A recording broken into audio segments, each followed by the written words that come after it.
you've got to explain this. What's with Alphabet? How did you get to that? Why? Explain what your thinking was. Yeah, and you guys got a kind of free thing because we announced that after we agreed to do this. Yes. No. And you haven't talked about it much since you announced it. So you're here, and everyone wants to know what the goal was. Well, we were really just trying to move up in the letters, get closer to A. And now we have AAA has that covered. Yeah. We have professional marketing people now, so we decided we might as well. Come on, did you market test that? No. Okay. I didn't want to tell anyone. Whose idea was it? Well, actually, we had a bunch of suggestions we'd gone through, but actually, Sergey I credit for really picking it out of the list. And which is only fair because I chose Google, so he chose Alphabet. Did you have alternatives? Yes, we did. Can't tell you what those are. Just one or two of them. We might use them for something else, so I gotta... Just give us one of them, just as a teaser? No, sorry. But it is worth saying, I was actually a little bit worried. I wanted to have a name that people would be proud to work for the company called that. But I actually didn't want it to be too catchy, because the idea really wasn't to have a consumer brand in the way that Google is, but really a brand for companies to be part of. So really it's more for employees as we think about it, and for investors. Well, so that's really what I want to talk about tonight, because I've interviewed a lot of CEOs over the last couple of decades and watched a lot, and I think the way you run Google is different than anything I've ever seen before. And I'd like to know where... Well, I never really had another job, so... Well, yeah, so where did it come from? I mean, where... An internship here and there, but yeah. You said from the beginning that Google was not going to be a conventional company, but how did you learn to be a CEO? Yeah, I mean, hopefully I've learned that. I think it's always good to stay humble in these jobs. They're very difficult jobs. I think for me, it's always come back to I think back to when I was a college student. I was an engineer. I was pretty sure I wanted to be a professor. I wanted to maybe start a company, but do something impactful. And, I had some experience. I worked for a consulting company, and it wasn't that exciting. And, over the summer. Which consulting company was it? I'm not gonna, no, I can't tell you You're who not it is. answering any of my questions. It was in Washington, D.C. It was a great place to be as a college student, but I was like, this isn't really from a technology point of view. This isn't really that exciting. It's like we're making software for other companies, and it wasn't that exciting. So I think for me, I was always very, very aware of what computing and what engineering and science could do for the world. I was very lucky to get a computer at age 6 in 1978, so it was pretty early. I turned in a word processed assignment, and the teachers were very confused. It was like 6th grade. They're like, what are these little dots that it's made out of? It's a dot matrix printer. They're like, no one had seen one before. But did you ever have a mentor to talk about how to run a business, or did you read management books, or did you do any of those? Yeah, I mean, I read a lot of books, and I was joking as we were doing Alphabet, I read 3 books on naming, which is more than anyone else had read. So I decided I was the expert. Actually, that was useful. I recommend reading things. Is there a management, what's your favorite management book? I'm trying to read a lot of different things. I mean, it's kind of whatever I've gotten interested in. I'm trying to think of something I've read recently, but, it really depends on your interests, I think. I remember I read a book a while ago on the Chevy Volt, which was very interesting. So I've been interested in cars, and we're interested in self-driving things, and, but I'm not sure that would be interesting to most people. Well, so look, here's one of the fundamental things that seems to me is different about the way you run Alphabet and the way many of the CEOs here run their company. I mean, many of them have been to business school, they studied strategy, they read Michael Porter's book, and there's an emphasis on focus and making decisions about what you don't do as well as what you do decide to do. You're doing everything. I mean, you're going to remake, you want to remake the energy business, you want to remake the telecommunications pieces business, of it. you want to remake Pieces, the yes. transportation business, you want to, so can you talk about how, I mean, you heard this from Steve Jobs, I understand. He said you're doing too many things. Yeah, I mean, he was right. I mean, he did fine as well. But you haven't slowed down. I mean, that's why we called you the most ambitious CEO in the universe. And the truth is, we didn't have data on the whole universe, but we you know, it's a lot you're biting off. Yeah, no, I worry about that, in fact. And I think for me, you know, I mentioned how I wanted to make a company kind of for engineers, like thinking about it that way. I think also as an entrepreneur who had started Google, trying to make a company for entrepreneurs also is something I think we're striving for. And, you know, I think in the same way, maybe when I was working for the consultant company in DC, you know, it wasn't really my inner calling. You know, I think for most entrepreneurs, working for companies is also not so great. Why? You know, I think it's a combination of companies generally trying to do the things they do well, plus the things that are adjacent. And not thinking creatively about, you know, what they might have learned from doing one of the things they've already done, how So that might translate into a new business. They're not ambitious enough? I mean, I think it's maybe not that as much as learning from your business. Like, I really like going and talking to the people who run our data centers. You know, but I ask them, like, you know, how does that transformer work? How does the power come in? What do we pay for that? You know, I ask lots and lots and lots of questions. And I'm thinking about it kind of both as a entrepreneur and as a business person.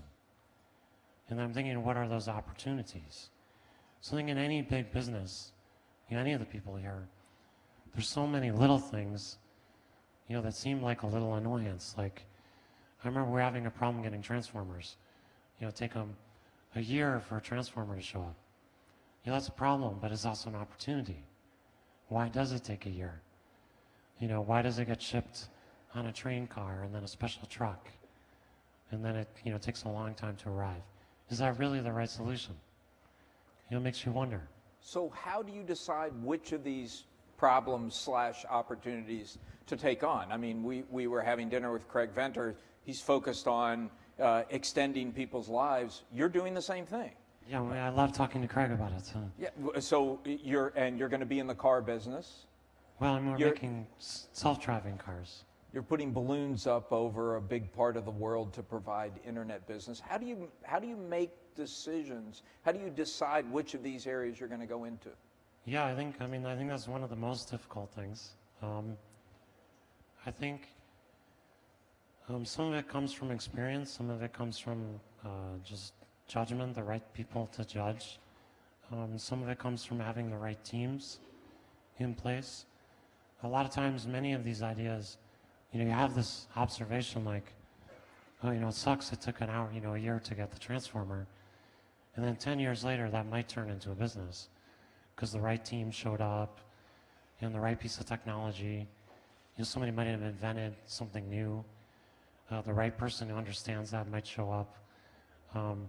You might, as an entrepreneur, you might say, you know, that kind of all makes sense. And then I think the other thing we're trying to do is say, is that thing really, really important? You know, is it going to affect everyone in the world? Is it going to affect a lot of people every day? I mean, look at smartphones. I mean, there's billions of smartphones. And so it's amazing to see. But what's the threshold? So you're looking for things that you're looking for individual bets that will change the world? You know, if something looks like it's going to cause a 50% improvement, is that good enough for you, or do you have to have 100% or 200%? I mean, I think it's from a business standpoint, you're looking at the business benefit you might get. But I think also in terms of motivating ourselves and our, you know, employees, potential employees, entrepreneurs, we want to be doing things that are exciting, you know, that are going to really make a difference. And I guess the other, you know, what kind of caused Alphabet for me was, you know, I think also companies have pretty bad reputations in general. It's not like, you know, most people in the world get up and they're like, you know, oh, I wish I could go work for a company. You know, I mean, they do it because they have to. And companies are, I don't know, 90% of the GDP or something. So it's basically everyone all the time. So if they're that much of the GNP, why do you think they have such a bad reputation? I don't know. It seems silly. Well, you obviously have thought about this a lot. Yeah, and I think that's something we should work to change. How do you avoid it? I think we got to be more ambitious. We got to do things that matter more to people. We've got to do less things that are kind of zero-sum games and more things that really cause a lot of benefit. So too many businesses are either making marginal changes or you know, fighting for market share as opposed to... Or they're just doing things that aren't great, you know, in whatever way. Do you look at, is there any company out there that you look at and say, yeah, that's kind of what we want to be? No. No. Or any, Probably.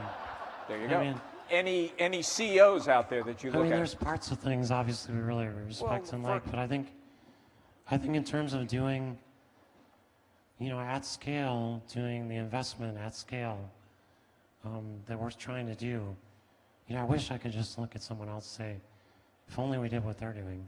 Some people said when you announced Alphabet, they said, oh, that's Berkshire Hathaway. This is his Warren Buffett strategy. Do you buy that? I mean, you know, we've tried to talk a lot to Warren and to Charlie and to learn from them. And there's definitely aspects of that we're trying to borrow. You know, not reinvent the wheel. I think there's things that they do really, really well. You know, and anything you don't have to reinvent, you should borrow those techniques. And I think that... But when he invests in Coca-Cola or he invests in Union Pacific, he's not saying we're going to change the world. Well, I mean, I think he is in his own way. I think they're doing a lot of interesting things on energy and infrastructure, which I think is really great.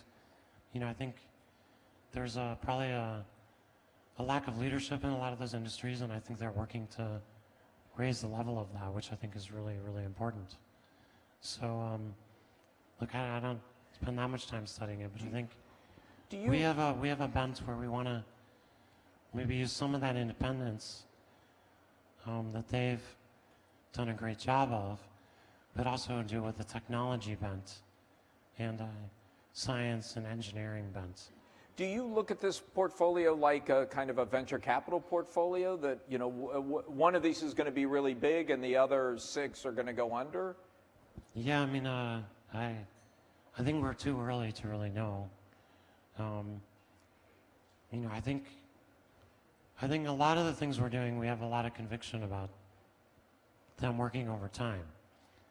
But I think a lot of them have the characteristic that they take longer than an average venture capital bet. Now, there are venture capitalists who do kind of crazier things, like a Vinod Khosla or someone like that. And those things are difficult because they do take longer, there's more risk. I think, you know, one benefit we've had is we've been able to, you know, as we've done these things, we cause a lot of attention to get paid, which is both good and bad for us. But if you look at self-driving cars, you know, I guess I had conviction about that, I don't remember exactly, 8 years ago or something like that. And only recently have other people. Now everybody's competing with you. Yeah. Which is good and bad, right? I mean, from a change the world standpoint, that's a good thing, but from a corporate standpoint, it may not be. Yeah, I mean, I think we were good to make that call early. And then we also kind of caused it by making that call. We caused a lot of attention to be paid for. Is that good or bad? Both. I think it's both good and bad. Would you do the same thing again? Sure. Yeah. What's the piece of the portfolio that you're most excited about right now? Boy, I mean, it's so hard to pick. It's like asking which children you like love best. Yes. Which of your children is your favorite at the moment? Boy, I mean, we talked, I guess we already mentioned cars, we mentioned communications. I think, yeah, I've just spent a lot of time reviewing some of our things like communications.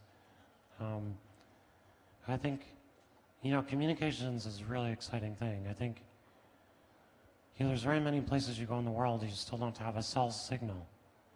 And I think Loon actually could change that. That's the balloons. In a way I think most people don't appreciate. It's pretty powerful. You're doing that in Indonesia? Yeah, we just announced kind of a deal with Indonesia, but I think there's excitement in many, many places. And thing about Loon I think people don't understand is it actually, you can use the cell phone you already have in your pocket, and it talks to the balloon. And that balloon is 60,000 feet up, so it's kind of above airplanes. And so it can cover a huge area, you know, and hundreds of square miles. And so you actually don't need that many of them. It's basically like just a cell tower in the sky. So you think about how cell phones have changed everybody's life. I mean, just think about how having your cell phone work anywhere in the world could change your life, or lives for people in those areas where there aren't that many people. Billions of people you're talking about. Currently, it's billions of people, and I think that's why, you know, you see interest from Indonesia, because they haven't built out all the infrastructure we have in the U.S. We spent a lot of money, you know, putting a cell tower in a rural area that not that many people use. How about healthcare? How significant is that to you? Yeah, I think, you know, we've seen, I've also gotten to spend more time with those things, so I'm very, very excited about that as well. You know, I think for us, we see some of the opportunity just using data in healthcare. So, I mean, it's all a variety of things. You know, we bought this little company that does these spoons you can eat. You know, if you have a tremor, you can still eat. You know, it stabilizes your tremor. It uses basically the, you know, gyroscope from a cell phone. So, I mean, it's super cheap because everything in a cell phone is super cheap now. But a lot of people have this problem, you know, and, you know, it sounds, you don't think of that as data, but it's really data processing applied to devices for healthcare. So, I mean, all these things used for healthcare, everything, there's opportunities there to use that information better. And I think we're almost kind of, I mean, it's almost like we don't even understand that. I had my sequence done at Stanford as part of a research study. Craig's going to get mad at me because he's been trying to get me to do it there. And you didn't do it with Craig? I'll come and visit Craig soon and have it done there too. He tests It'd be good to compare results. You know, he'll sequence your biome and all these other things. But just your body's sequence is actually, as far as I can tell, illegal for them to contact you if there's a research study that applies to you. So, you know, we've gotten so hung up on privacy, we've actually, I think, made it illegal for a, you know, university researcher to anonymously contact you as part of your being in a genomic study. Did you learn anything about yourself from the sequencing? Yeah, I mean, it's mostly pretty obscure things, and I think, you know, I think they've gotten to this, to the extent where they can sort of, if you didn't know your family history, they can accurately tell your family history. So 23andMe also, yeah, you know, of course, is quite good at this. But I think, you know, that's great if you are adopted or other things, or you don't know your family history. But you can see the technology is going to get better. And I guess by doing my full sequence, you know, I got a bunch of more obscure things that nobody quite knows what they mean. But we'll know, you know, 5 years from now, we'll know what those things mean. There's a joke that's told about you at Google. We printed this in the story we did last year. The joke is that an engineer walks into your office and says, "I've invented..." Oh, I hate this joke, yeah. Do you? Yeah. You can tell me why. The joke is an engineer walks into your office and says, "I've invented a time travel machine." And he sets it up in front of you and he takes the plug and starts to put it in the wall. And your first words are, "Why do you have to plug it in?" So I guarantee you if you invented that, that's not what I would ask. But that says something about your management style. Yeah, I mean, I think I am known for pushing. I think it's somewhat unusual in that I try to go really deep. So, you know, I kind of don't push just for the sake of pushing. I'm not like, well, why can't you do it in half the time? Although I guess maybe I do ask that question. But I do try to understand enough about what's really going on with the sort of physics or the technology or the software to really understand why, you know, maybe we could push harder or maybe we couldn't push harder. So that's why I know about the transformer story or whatever it is. Because I'm asking, well, why does it take so long to make a data center? What would you have said rather than, "Why do you have to plug it in?" Like, let's run it. I don't know.